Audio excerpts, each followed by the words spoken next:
Nosotros caracterizamos el surgimiento del socialismo en la Argentina muy vinculado a la crisis de 1890. La crisis de 1890 en la Argentina es una crisis que cuando uno lo evalúa a lo largo de los años, vemos que tuvo incluso un impacto mucho más fuerte que la crisis de 1930, ¿no? En cuanto a los parámetros, en cuanto a la economía, en cuanto a la cuestión social. ¿Cuáles son esos parámetros? Bueno, en los números se ve que para 1890 hay una caída del comercio de alrededor del 66%, que después de varias décadas en las cuales los extranjeros venían a la Argentina a trabajar por primera vez a partir de 1890 y por algunos años, hay lo que se denomina saldo negativo, entonces son muchos más los que se van de la Argentina que los que vienen. Y también hay una caída del Producto Bruto Interno del 30%. ¿No? Estos son, digamos, los números y los datos de dónde arrancamos.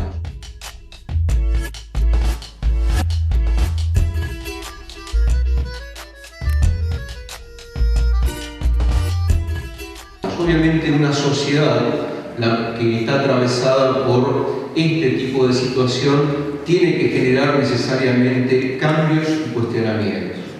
Los cambios van a venir obviamente de lo que la misma élite dirigente percibe, que es que hay que modificar el sistema político.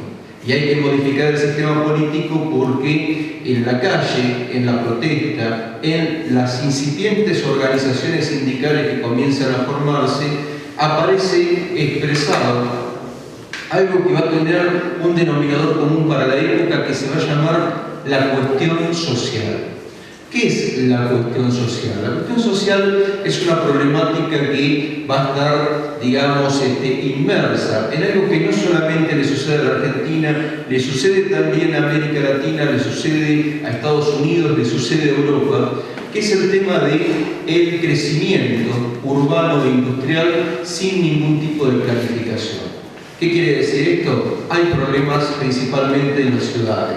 Hay problemas de vivienda, hay problemas de salud, hay problemas con los servicios educativos, hay problemas respecto al salario, hay protesta.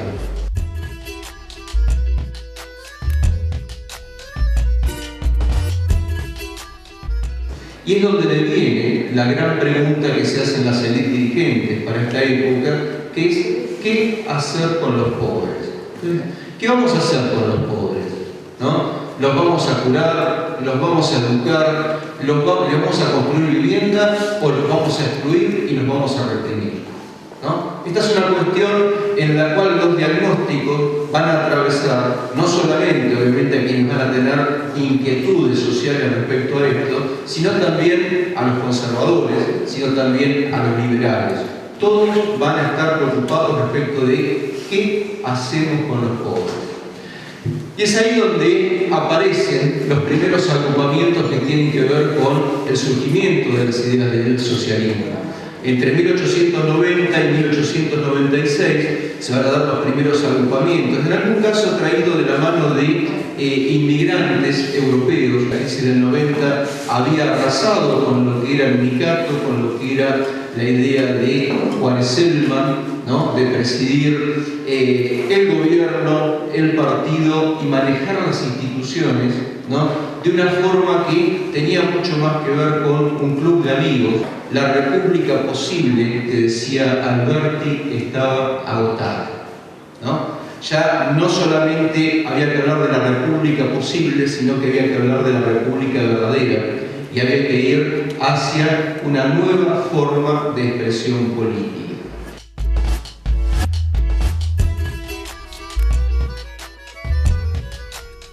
En esto el socialismo va a contar con enormes ventajas. En realidad, cuando uno habla de la crisis del 90, dice que es el surgimiento de los partidos modernos.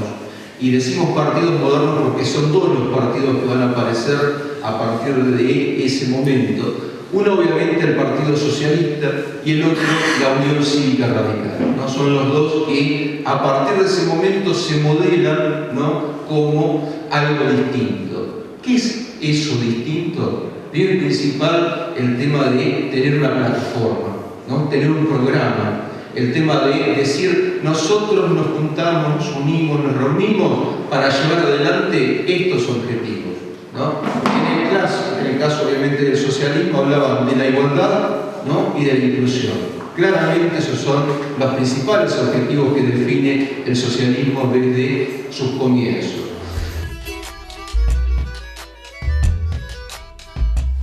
¿Sobre la base de qué? Sobre la base de decir, este programa y esta organización, ¿no? Tener una organización en la cual se debata el programa, una organización en la cual también existan medios a través de los cuales difundir las ideas, ¿no? El diario La Vanguardia casi va a ser preexistente a la organización del partido. Esto es un partido, un diario, una secretaría de prensa, una organización a través de la cual expresar las ideas. Todo esto es lo que genera lo que se llama un partido moderno. El radicalismo también va a adoptar algo similar. Y es por esto que, en cierta forma, esto va a obligar al resto de los partidos, paradójicamente, a modernizarse.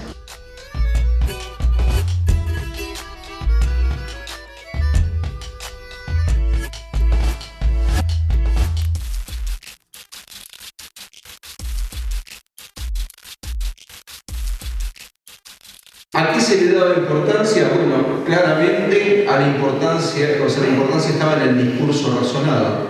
La importancia estaba en la defensa de los intereses de los sectores con menores recursos y sobre todo en difundir las opciones electorales. Esto es claramente la opción que toma el socialismo.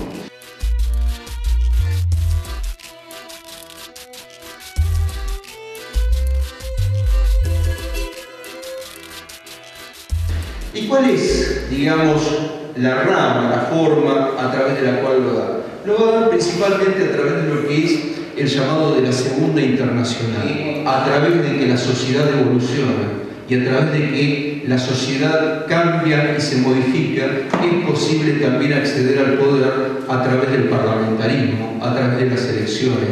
Y esta es la vía que va a tomar la Segunda Internacional. Esto es apostar al cambio en el marco de las elecciones.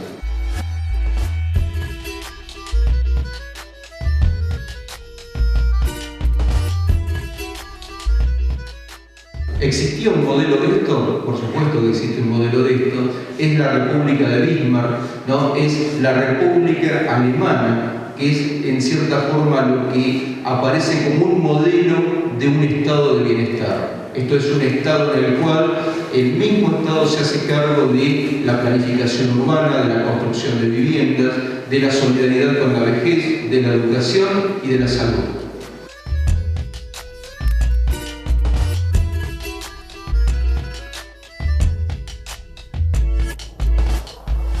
Esto es, en cierta forma, el camino que toma uno de los principales ideólogos que tiene el partido, ¿no? Conocido como el maestro, por aquellos que militan desde hace algunos años, que es Juan B. Justo, ¿no? Juan Bautista Justo es un médico, ¿no? Un médico que cree profundamente en el progreso, en la ciencia, que es mucho más admirador de Herbert Spencer y el positivismo que del marxismo. En realidad, como va a decir el propio Juan B. Justo, en su camino al socialismo leyó Marx. No solamente lo leyó, es el primer traductor al español del Capital de Marx.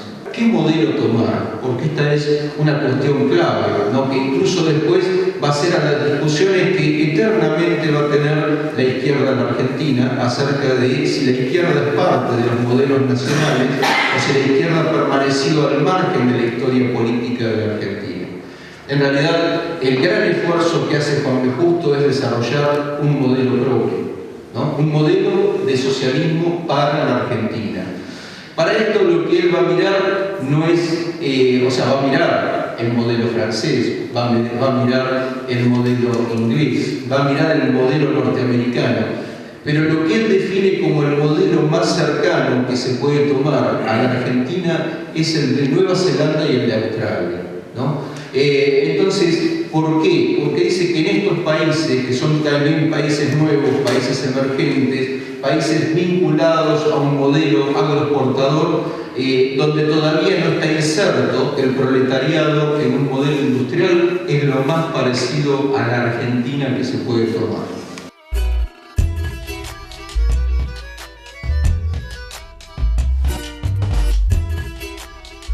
Y acá estamos viendo algo, para empezar, la preocupación por el estudio. Estamos viendo la preocupación de claramente conocer para tratar de esa forma interpretar la realidad y poder sobre este marco avanzar en las ideas. Ese modelo de 1896 define la primera plataforma que va a tener el socialismo en Argentina. Uno puede decir, esta es una plataforma obviamente que está muy referida a todavía a la crisis del 90, o sea, cómo salió de la crisis. Y es por esto que uno de los principales puntos que va a atacar precisamente el socialismo es la cuestión de la estabilidad monetaria. El socialismo plantea que hay que terminar con la emisión de papel moneda que es inflacionaria y que la inflación erosiona claramente el poder adquisitivo de los que menos tienen, ¿no? Esta es la primera definición económica de la plataforma del socialismo. La segunda tiene que ver con la forma de recaudar impuestos, ¿no? A quienes hay que, digamos, ir a conseguir mayores cantidades de dinero para el Estado, a los sectores latifundistas que poseen enormes cantidades de tierra, que no la tienen en producción y que no pagan impuestos, ¿no? Esta es la segunda concepción, que es un impuesto a la renta agraria, ¿no? Pues fíjense, acá ya tenemos una base sobre la cual medianamente el partido comienza a generar, digamos, ideas y propuestas. Y la tercera, que tiene que ver claramente con el mercado de trabajo de ese momento, es que el Estado deje de pagar subsidios a la inmigración. Esto es, no paguemos pasajes, no subsidiemos los pasajes para que la gente venga, porque estamos en un momento en el cual las tasas de desocupación son altas, los salarios son bajos, y si seguimos trayendo gente, lo que hacemos es aumentar los niveles de pauperización.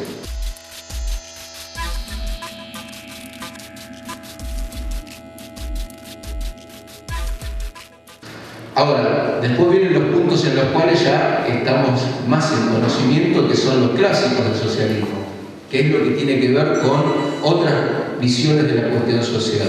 Primero y principal, la jornada laboral de 8 horas, ¿no? Esta es, digamos, una base clara acerca de la defensa de lo que tiene que ser el salario.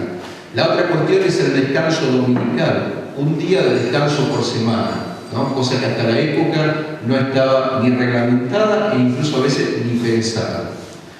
Y la otra cuestión, obviamente, tenía que ver con la defensa del trabajo de la mujer y la prohibición del trabajo infantil. Bueno, todo esto son las visiones que plantea esa plataforma de 1896 acerca de dónde se debe cuidar.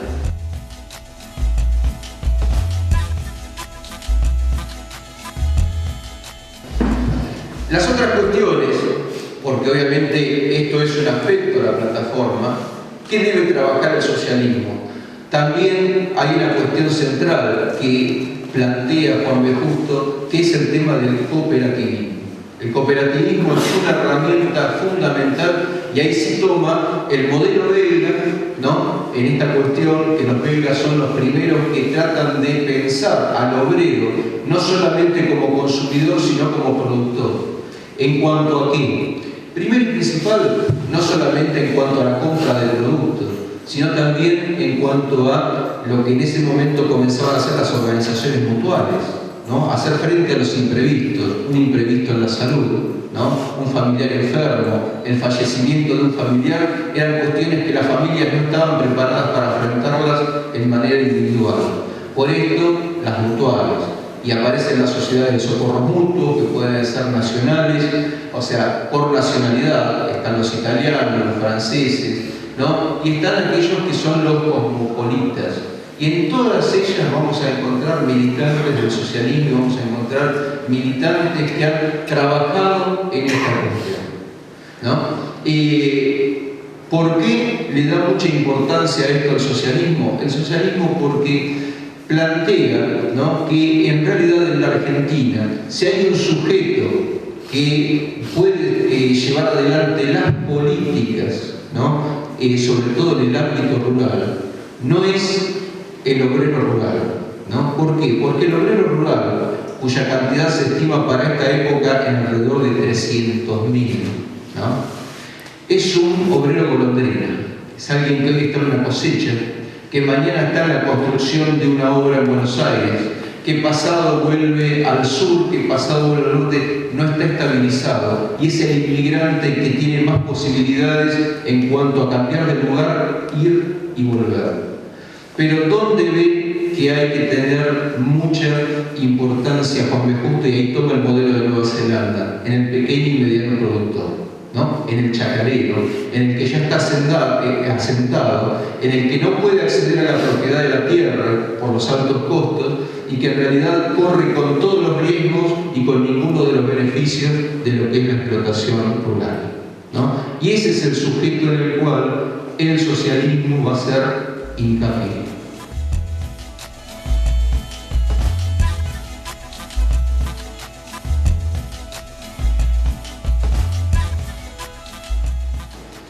Y estamos hablando del ámbito sindical también. Bueno, en los sindicatos también el socialismo trata de hacer pie, ¿no? Y digo trata de hacer pie porque no es una situación fácil. Estamos hablando de una crisis muy fuerte, estamos hablando de desocupación, estamos hablando de asalariados que pierden cada vez más poder adquisitivo y estamos en competencia, ¿no? Estamos en competencia ¿con quiénes? Con los anarquistas.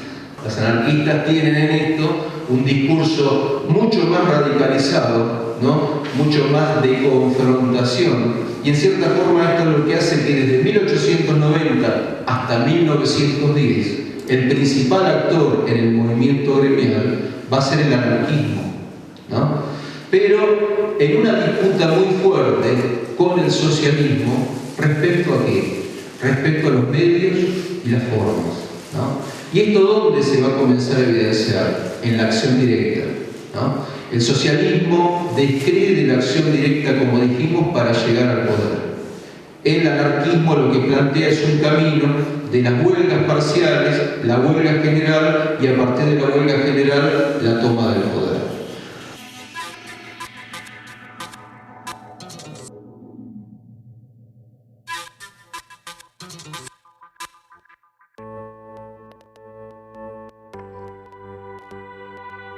Otro aspecto dentro del sindicalismo, ¿cuál es el rol de la mujer en esto?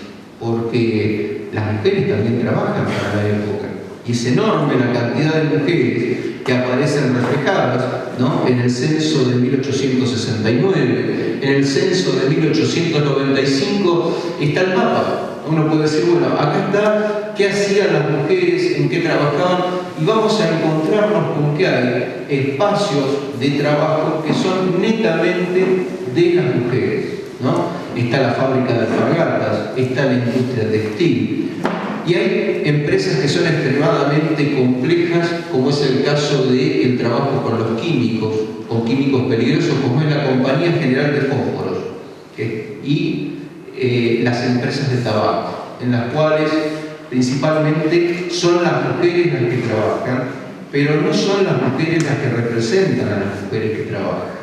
¿Y esto por qué? Por la práctica habitual, ¿no?, en la cual todo el trabajo gremial, ¿cuándo se hace? Después de que terminó la ley de trabajo. Y en esto los hombres tenían una facilidad adicional porque no tenían que retornar rápidamente a sus casas, ¿no?, en algún caso las mujeres casadas para, obviamente, organizar las tareas cotidianas, y las solteras porque los padres no las dejaban, ¿no? Los permisos de la época son extremadamente complicados, y esto es lo que hace que exista un llamamiento permanente, y esto lo hace el socialismo a través de sus dirigentes, respecto de qué pasa con las mujeres.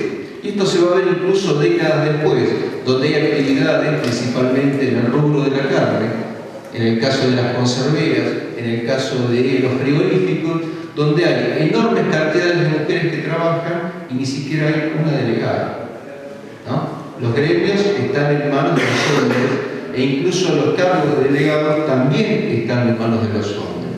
Ahí donde aparecen, ¿no? Y son los socialistas los que dicen: es tarea de los hombres traer a las mujeres a los sindicatos y es tarea de los hombres incorporarlas a los sindicatos, ¿no? No con mucho resultado, no con mucho resultado.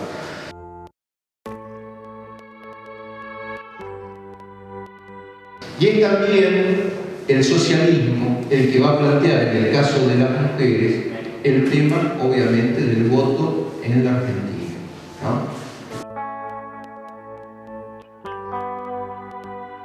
El voto en la Argentina ya desde 1890, el socialismo lo va a plantear. Y comienza a generarse toda una, digamos, cuestión en la cual incluso hasta la década del 40 es muy difícil separar feminismo y socialismo. Son términos que están netamente ensamblados y que son casi uno reflejo de otro, sin que esto sea en la realidad así, porque hay muchos grupos independientes de mujeres que pelean por esto, y también están las anarquistas, ¿no? Donde también tenemos un problema en cuanto a los métodos y a los discursos.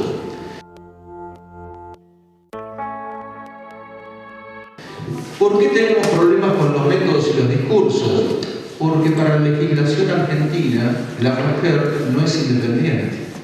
La mujer está sometida a la tutela del hombre, ¿no? Ya sea su esposo, su padre, su hermano o quien suceda en esta línea. La mujer está en la situación de minoridad respecto a sus derechos. Y hoy esto nos puede parecer casi esta mentira, pero hasta 1926 esto fue así. Entonces hay toda una discusión hacia adentro incluso del partido respecto de por dónde vamos primero. Primero que voten o primero que tengan derechos, ¿no? Porque digamos, en esta cuestión el votar o no es casi una cuestión aleatoria. O sea, lo más importante que era que las familias se constituyeran en igualdad entre pares, ¿no? A los efectos de las herencias, a los efectos de la patria potestad, a los efectos del derecho mismo. Entonces, por esto, dentro del socialismo, también se va a hablar de etapas, ¿no? Y va a haber etapas respecto a decir, bueno, primero vamos por los derechos, después vamos por el voto, ¿no?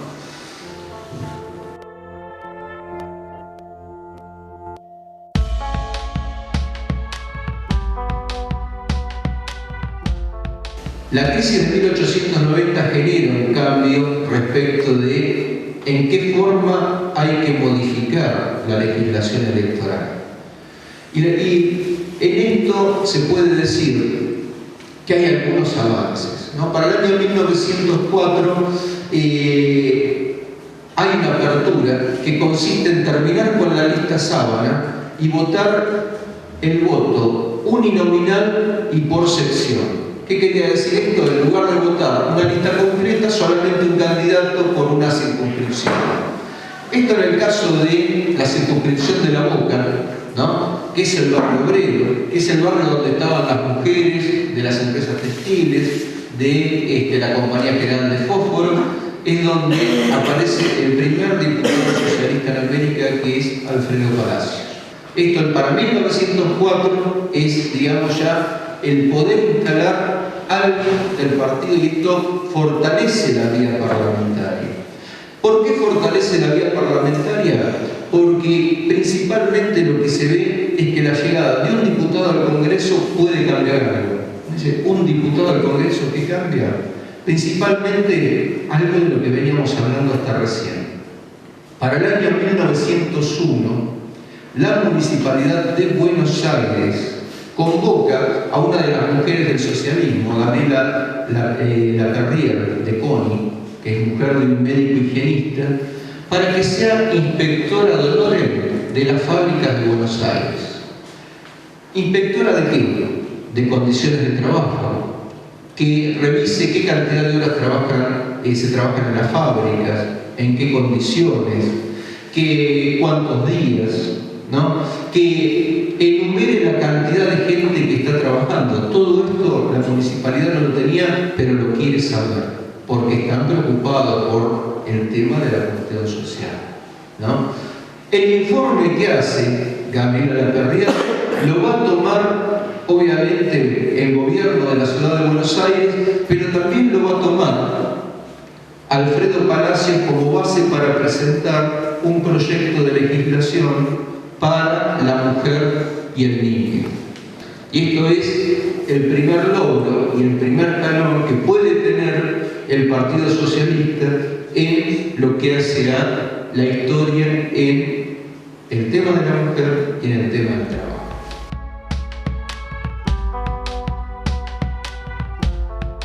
Por supuesto que esto no termina con la cuestión electoral, ¿no?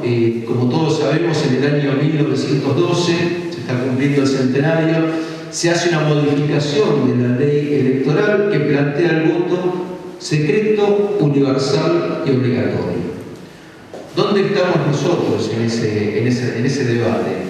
No estamos muy metidos en ese debate. En realidad, el socialismo no le prestó mucha atención a esa discusión porque planteaba que en realidad con el mismo sistema, tarde o temprano, cuanto más avanzara el capitalismo, cuanto más se modernizara la Argentina, los cambios iban a llegar progresivamente igual.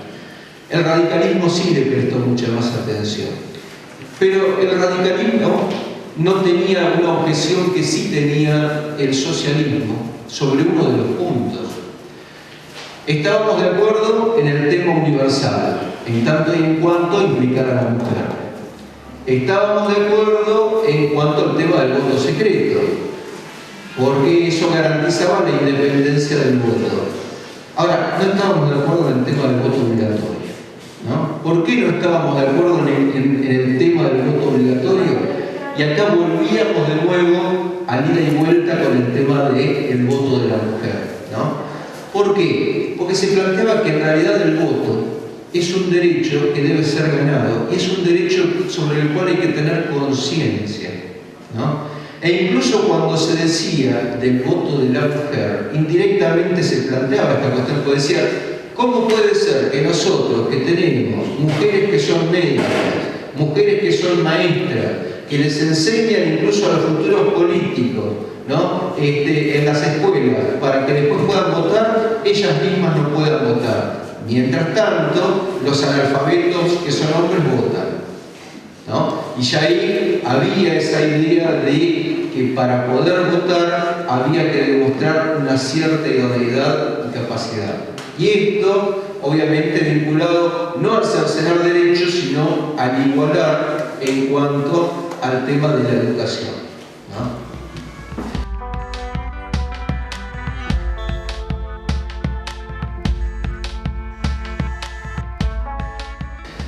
Por supuesto que en esto también, para esta época, también empezamos a tener ya un mayor peso respecto del tema de la discusión sobre el voto de la mujer.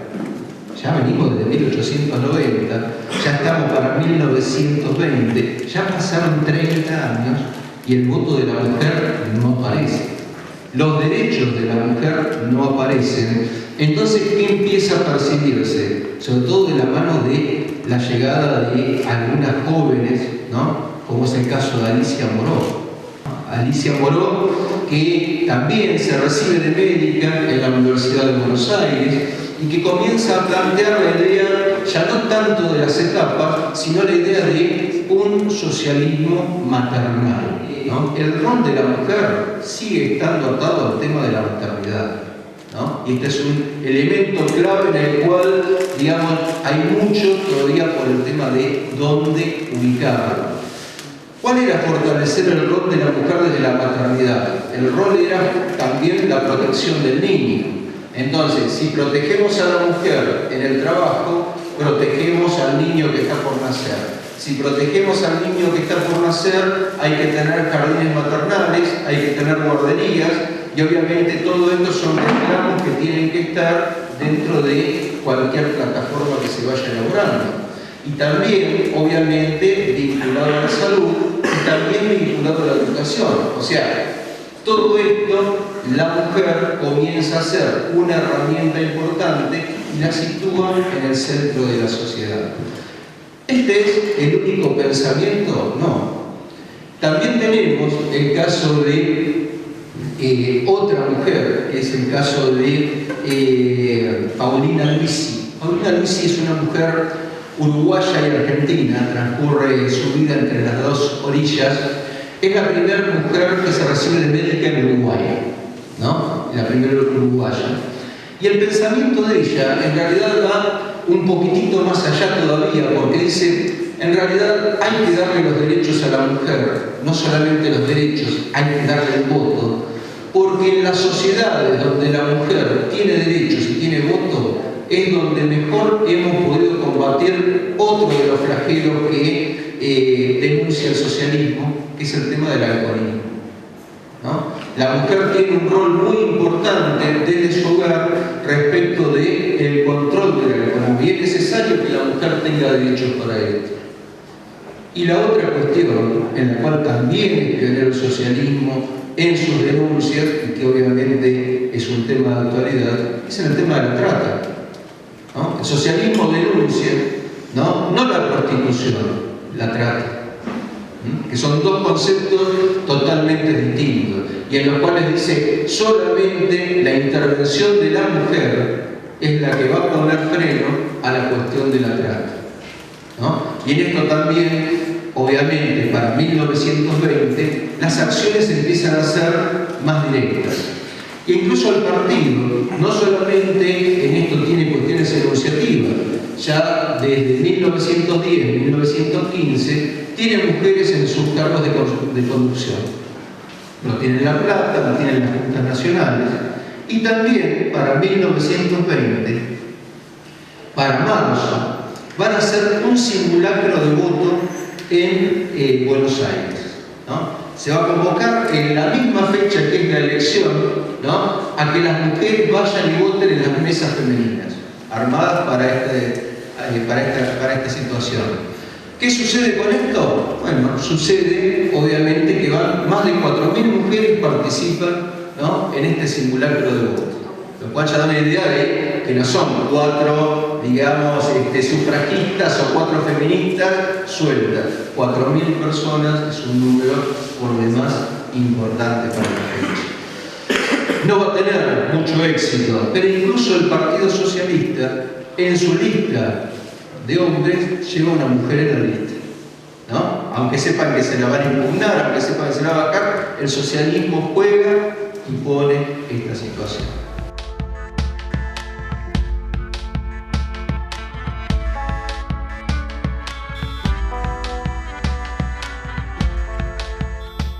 Por supuesto que esto hace que el socialismo, ¿no?, comience a transitar un camino de oposición, y con la vuelta de Irigoyen al poder, esa oposición tiene un riesgo, ¿no?, que es la de sumarse a todo lo que desde la derecha nacionalista y reaccionaria se está conformando en contra de Irigoyen, ¿no? Entonces, el tema del discurso comienza a tener límites, porque una cosa es criticar, digamos, desde la idea de la izquierda, todo lo que es la cuestión social de los obreros, el gremialismo, el sindicalismo, y otra cosa es adherir a la obra de la espada que plantea Lugones, ¿no?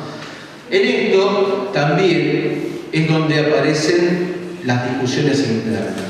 Y hay un sector muy importante del partido que se va a separar para el año 1928, que es el sector del Partido Socialista Independiente, ¿no?, que es la figura de Tomaso, ¿no?, y de Federico Pinedo, ¿no? Ellos lo que hacen es separarse porque creen que el partido no es lo suficientemente opositor, ¿no?, frente a la figura de Irigoyen. y también plantearse que el partido tiene que tener ansias de poder y de gobierno.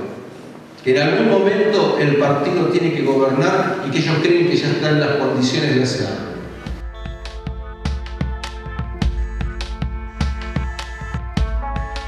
La capital pasa a ser un baluarte del socialismo independiente, ¿no? E incluso el Partido Socialista, como tal, queda tercero en la elección, detrás de los radicales, ¿no?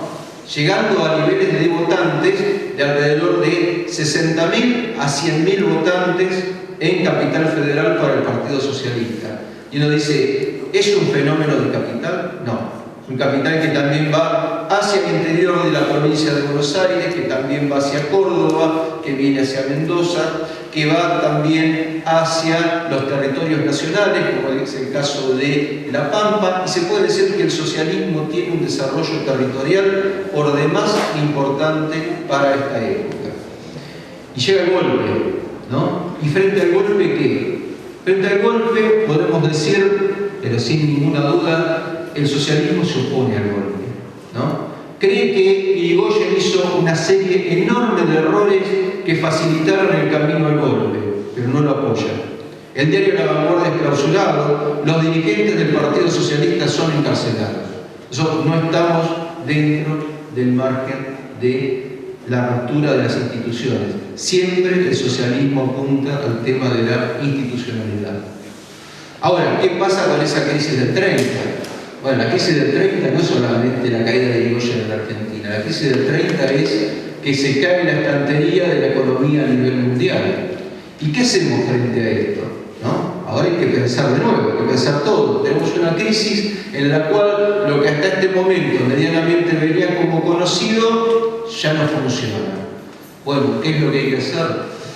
Acá se toma nuevamente, los belgas son los que tienen, ¿no? En cierta forma algún desarrollo sobre esto, principalmente Henry Mann, que plantea que el camino es la planificación. ¿Y qué quiere decir la planificación? Que hay que repensar la economía con la intervención del Estado. ¿Esto por qué? Porque los socialistas no creíamos en la intervención del Estado, ¿no? Y de la planificación hasta ese momento. De hecho, nosotros siempre fuimos librecambistas, ¿no? Porque proteccionistas eran los conservadores de la mano de Pellegrini y de Roca, ¿no? No casualmente, el Día de la Industria tiene que ver con Pellegrini. ¿Y esto por qué? Porque el socialismo denunciaba que el proteccionismo industrial en realidad era el negocio de los subsidios a empresas que eran ineficientes y que el consumidor era el que terminaba pagando los altos costos de la ineficiencia de esa industria. La crisis del 30 pone obviamente en debate esa cuestión y decimos, creemos, y esto lo toma obviamente desde el gobierno belga, que el socialismo tiene que ser gobierno, porque frente a la crisis no hay que esconderse, hay que salir y gobernar. ¿Y gobernar de qué forma? Gobernar de la mano de las medidas keynesianas. Esto es, el Estado tiene que intervenir generando demanda de empleo, ¿no? Y principalmente a través de la construcción y de la obra pública, que es lo que genera el empleo. Pero también garantizando la existencia de un Estado benefactor, de un Estado que se ocupe simultáneamente de la construcción de viviendas, de la educación y de la salud. Y eso es algo que se tiene que planificar.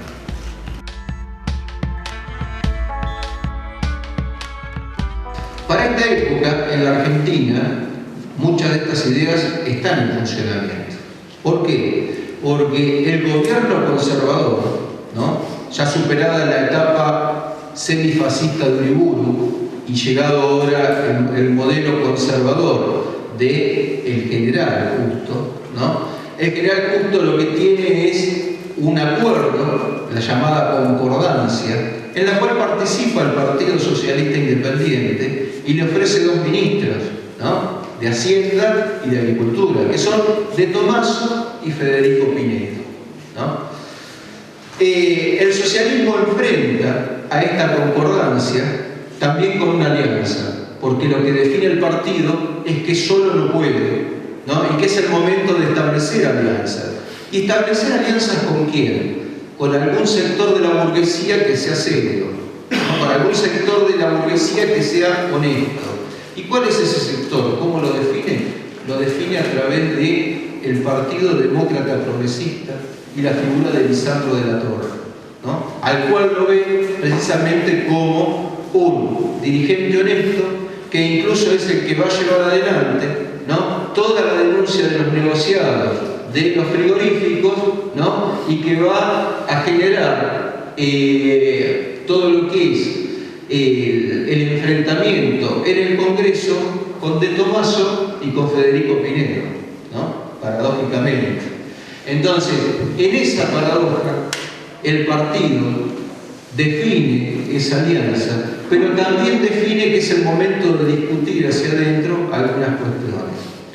¿Qué se discute? Bueno, se discute incluso desde Mendoza, para la década del 30, aparece nuevamente una vertiente que dice que el camino es el camino por la vuelta al marxismo y la vuelta a la Primera Internacional, ¿no? Y esto es discutido dentro del partido, y ya no va a ser justo, sino la figura de Américo Scioli, quien comienza obviamente a tomar las riendas en cuanto a decir que si bien la Revolución Rusa tiene un impacto muy fuerte y que si bien la crisis del 30 pone en cuestión todo lo que había sido la lógica del capitalismo hasta el momento, en Europa la lógica de los partidos socialistas, ¿cuál ha sido? La de los frentes nacionales y populares, la de las alianzas, que en cierta forma esto es lo que con Lisandro de la Torre se trata de hacer también en la Argentina, y sobre todo empezar a pensar que hay un enemigo mucho peor que la crisis y que hay un enemigo mucho peor que los conservadores, que es el nazifascismo, ¿no? Y que hay que tener alerta y hay que tener los ojos muy abiertos y no confundirse de enemigo, ¿no? Que el problema ahora es el nazifascismo.